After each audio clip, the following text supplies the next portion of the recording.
বাড়ি থেকে দূরে থাকলে 31 কিংবা বছরের প্রথম দিন বলে আলাদা কোনো এক্সাইটমেন্টই থাকে না। মনটা সারাক্ষণই টানে বাড়ির মানুষগুলোর দিকে।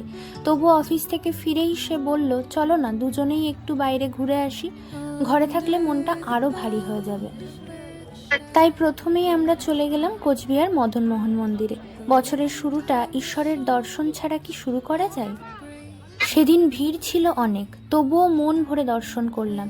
একটু নতুন শুরুর আশীর্বাদ নিয়ে ফিরলাম।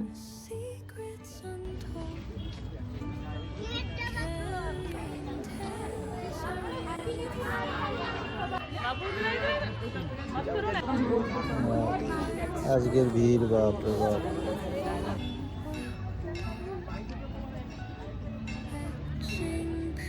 তারপরও বলল, চলো না রেস্টুরেন্ট যাই। আমি একটু নাকচ করছিলাম বটে, কিন্তু শেষমেশ রাজি হয়ে গেলাম। বললাম, চলো যাওয়া যাক।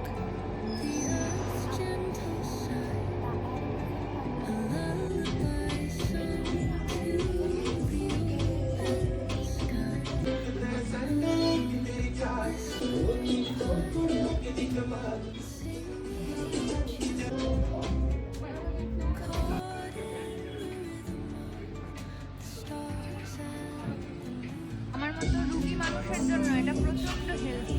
শাকসবজি দিয়ে বানানো কি কাবাব দেখলাম, এটা হারা ভরা কাবাব। হারা ভরা কাবাব, পুরো একদম হারা ভরা গ্রিন।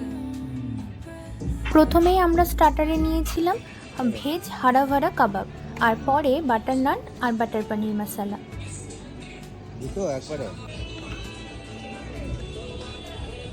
বাটার অনেক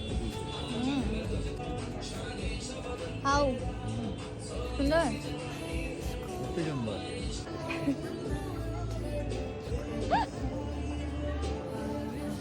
কোনো বড় পরিকল্পনা ছাড়াই এভাবেই দুজনে মিলে কাটিয়ে দিলাম নতুন বছরের প্রথম দিনটা।